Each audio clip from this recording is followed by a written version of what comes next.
Hello cả nhà, lúc trước có phương dòng máy tay tục làm video này ác lộng tôm dòng máy tay rồi này có rằng cam ba làm trả rèm lễ đê trình âm chính trong tiếng đê. Vâng, mình chào anh chị em, rất vui được gặp lại anh chị em trong video hướng dẫn học tiếng đê. Hôm nay tôi sẽ chia sẻ cho anh chị em về chương trình học tiếng đê với chủ đề là âm chính trong tiếng đê. Được chưa? Các bạn đã sẵn sàng chưa? Vâng, rồi chúng ta sẽ bước vào bài học nhé. Âm chính là yếu tố giữ âm sắc chủ yếu của âm tiết. Giữ vai trò chính bao giờ cũng là nguyên âm. Được chưa? Trong tiếng D thì ở đây thì có 9 nguyên âm dài và 7 nguyên âm ngắn. Nó nhiều hơn về so với tiếng Việt chúng ta phải không ạ? Rồi 9 nguyên âm dài thì gồm những từ nào? Thì ở đây các bạn xem này. Chữ nào? I, E, E, Ư, Ơ, A, U, O, Ơ. Và 7 nguyên âm ngắn thì là I, E, Ơ, Ơ, A, U và O. Được chưa?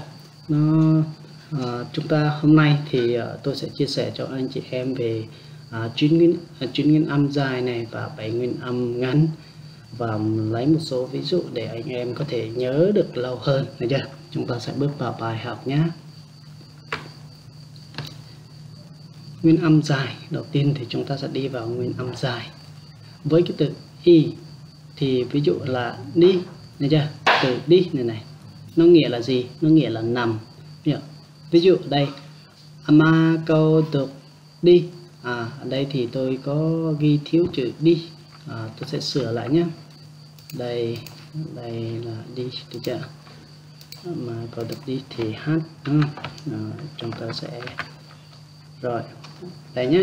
Mà câu được đi như là bố em đang nằm, chưa?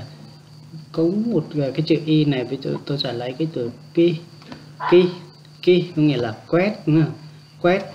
Mỹ câu tục ki sang, mẹ em thì mẹ em đang quét nhà. Ok, ki ki nhớ nha, các bạn nhớ đọc cho nó gần chính xác nhất có thể nhé. Đi này, ki đi ki. Ví dụ mà câu được đi, mà câu được đi là bố em đang nằm. Mỹ câu được tốt ký sang, Mỹ câu tốt ký sang. Ok, Mỹ câu tốt ký sang là mẹ em đang quét nhà, được chưa? Cái từ với nguyên âm dài với chữ e thì ví dụ này, elue là rộng, rộng nó dư thừa đi ạ, nó rộng. Elue ví dụ ở đây chum câu elue mà ai, chum câu elue mà ai. Các bạn nhớ đọc cái từ elue này nó chuẩn nhất có thể nhé. Rồi 30 giây cho các bạn thử nào. Elue 1, 2, 3 bắt đầu. Ok, có một vài bạn đọc được rồi đó ha. Chum câu elue mà ai, cái quần của em thì nó rộng quá, ý là vậy các bạn. Rồi cái từ với từ e thì e ví dụ như là hả đây, đọc chữ này hả đây, hả đây nghĩa là gì? Hả đây nghĩa là trẻ con đó. Trẻ con. Sang y màu hả đây mất hạ, sang y màu hả đây mất hạ. Nhà ông có trẻ con không? Nhà bà có trẻ con không? Tôi rất là thích trẻ con. Câu khắp cập hợp đây, tôi rất là yêu trẻ con, được chưa? Rồi đối với nguyên âm ư thì ví dụ như là đơm, cái này thì dễ đọc rồi, nó giống tiếng Việt mình. Đơm, đơm là xưa, nó là cổ xưa. Y khắp mứ clay dal clear đơm mất, y khắp mứ clay dal clear đơm mất. Bạn có thích nghe câu chuyện cổ tích xưa không? Câu khắp mứ nghĩa là tôi yêu thích. Câu khắp đi mứ, câu thường là nghe, thường là nghe những cái chuyện mà xưa họ kể lại, được chưa? Rồi với từ nguyên âm dài là ơ thì nó ở đây thì tôi lấy ví dụ từ cutter, được chưa? Nhiều anh chị em sẽ đọc từ này là cutter cutter hoặc là cutter thì nó chẳng ai hiểu. Ok, cố gắng đọc là từ này này cutter nha, cutter có nghĩa là ngô hoặc là bắp, được chưa? Cô nào pla cutter, em đi tỉa bắp, giống như bài hát của cái ca sĩ nữa. Đung đưa ha, em đi tỉa bắp em hái hoa rừng. Ok. Rồi tiếp theo ha, đối với nguyên âm dài tiếp theo là a, thì a ở đây là có ama. Tôi lấy một ví dụ ama cho nó dễ, được chưa? Ama có nghĩa là gì? Là cha hoặc là bố, được chưa? Ví dụ ma câu mạng bọa xoáy mà ai, ma câu mạng bọa xoáy mà ai, bố em làm việc vất vả lắm. Ok. Rồi tiếp theo nguyên âm dài là u. U thì có, tôi lấy ví dụ ở đây là enuk có nghĩa là thời hoặc là đời.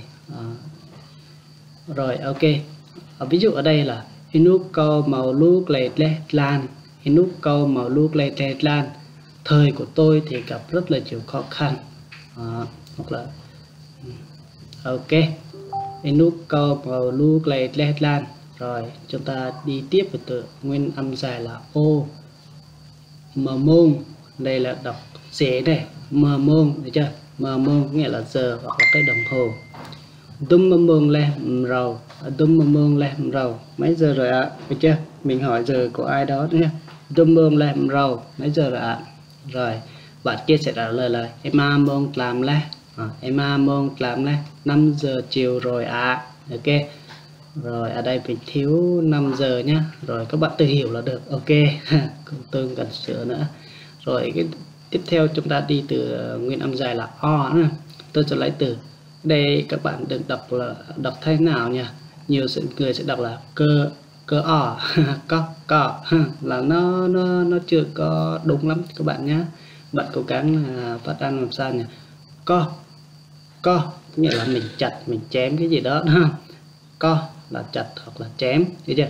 Ví dụ như là ai câu atuk có nam tay chiêm ơn, ai câu atuk có nam tay chiêm ơn mà chiêm ơn, được chưa? Ai câu atuk có nam tay mà chiêm ơn, ông của em thì đang chặt cây chuối để cho heo ăn ha. Rồi ok, vậy là chúng ta đã đi qua được 9 nguyên âm dài rồi phải không ạ? Tôi nghĩ là nó không hề dễ, cũng không có cho lắm, miễn sao mà chúng ta khi mà học các bạn có thể nghe đi nghe lại, rồi có thể là tự bản thân mình luyện cái âm của mình luyện giọng mình thì mình làm sao mình có thể phát âm làm sao cho chuẩn nhất có thể. Nếu mà các bạn không ngại các bạn có đam mê học, đúng không? Các bạn có thể ghi âm lại trong điện thoại của các bạn, xong rồi gửi qua mail hoặc gửi qua Zalo hoặc gửi qua Facebook cho tôi. Ok, tôi sẽ kiểm tra và xem các bạn phát âm đúng hoặc là sai chỗ nào, rồi tôi sẽ chia sẻ hoặc là chỉnh sửa lại cho các bạn. Rồi ok. Rồi chúng ta sẽ đi vào tiếp theo là nguyên âm ngắn. Thì nguyên âm ngắn thì nó có 6 chữ. Đó là chữ i, e, ư, ơ, a, u, o, được chưa? Rồi chúng ta sẽ đi vào cái từ đầu tiên, đó là i. Ví dụ hatip có nghĩa là gì? Hatip nghĩa là sống. Clay tiếp màu lu claim a, clay tiếp màu lu claim a, cuộc sống có nhiều niềm vui. Các bạn có thấy như vậy không ạ? Rồi tôi rất là mừng nếu các bạn đang thấy là cuộc sống của bạn có nhiều niềm vui. Clay tiếp màu lu claim a. Ok. Rồi tiếp theo e là gì? Tôi sẽ lấy một ví dụ pe là hái, mình hái một cái gì đó, hái trái gì đó. Ở đây tôi lấy ví dụ may nào pe po cà phê, may nào pe po cà phê là chúng tôi đi hái trái cà phê chúng tôi đi hái cà phê. Tôi tin rằng mùa này là tháng 10 ở Tây Nguyên Đắk Lắk mình chuẩn bị hái cà phê rồi không ạ? Rồi hy vọng được các bạn sẽ gặt hái nhiều mùa của năm nay ha. Hy vọng nhà nào cũng hái được nhiều trái cà phê nào cũng có nhiều trái Còn riêng nhà tôi thì không làm cà phê rồi, không có cà phê nào mà hái. Ai mà có cà phê hái cần thuê nhân công thì alo cho mình nhé. Rồi tiếp theo từ là hammer là ví dụ ở đây hammer là nghe, hammer là nghe. Mơ enai chim nhie, mơ enai chim nhie, mơ enai chim nhie, nghe tiếng chim hót. Mơ enai chim nhie. Các bạn cố gắng đọc nha, cố gắng đọc chậm cũng được, không sao cả. Miễn các bạn nói được là được, nói mà người ta nghe, người ta hiểu là được. Ok ạ. Rồi ok, tôi nghĩ là các bạn thấy rồi đó, biết rồi đó ha. Rồi mơ enai chim nhie, mơ enai chim nhie là nghe tiếng chim hót. Rồi từ tiếp theo hân nâng là mức độ, hân nâng là mức độ. Rồi chưa, đọc là hân nâng. Hân nâng belong girl này lẽ, đó là kỳ thi đợt này nó hơi khó. Hân nâng belong girl này lẽ, hân nâng belong girl này lẽ, kỳ thi đợt này hơi khó. Bây giờ tiếp theo là pong có nghĩa là điểm, pong là điểm. Đúng pong em màu lẹ, đúng pong em màu lẹ. Bạn được bao nhiêu điểm? Kỳ thi vừa rồi khó quá. Nâng belong girl này lẹ, cho nên là người ta sẽ phải tiếp theo là đúng pong em một điểm, đúng pong em một lẹ nữa, là bạn được bao nhiêu điểm. Rồi tiếp theo ví dụ menu, các bạn đọc từ này được không ạ? Menu, đọc tách ra được menu.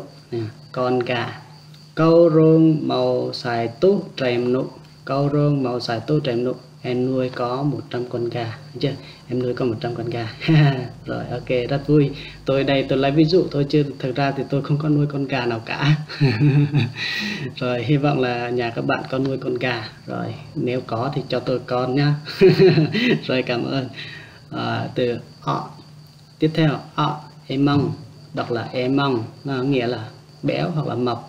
Em mong sẽ si ơn, em mong sẽ si ơn là mập như heo. Cái câu này mà mình hay nói trêu đùa với ai đó không? Em mong sẽ si ơn, ông này mong sẽ si ơn, em mong sẽ si ơn của bạn có nghĩa là bạn mập như heo ha. Rồi cảm ơn các bạn. Hôm nay thì tôi sẽ dừng bài chia sẻ ở đây. Tôi hy vọng rằng với nguyên âm này các bạn sẽ giúp cho các bạn hiểu được. Trong tiếng đi thì có 9 nguyên âm dài và 6 nguyên âm ngắn, đúng không ạ? 7 nguyên âm ngắn chứ ha, 7 nguyên âm ngắn. Với những ví dụ mà mình với ví dụ mà tôi chia sẻ, tôi hy vọng là sẽ giúp ích cho các bạn trong vấn đề về giao tiếp tiếng đi hàng ngày.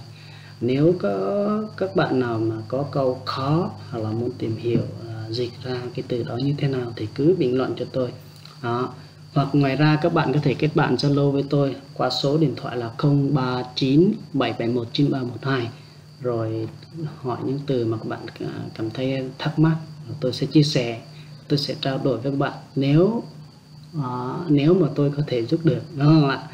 Tất nhiên là có một số từ tôi không rất là khó khăn với tôi, nhưng mà tôi sẽ cố gắng. Rồi cảm ơn các bạn.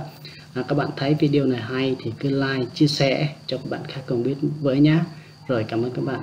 Chúc các bạn một buổi tối thật là ấm áp. Cảm ơn.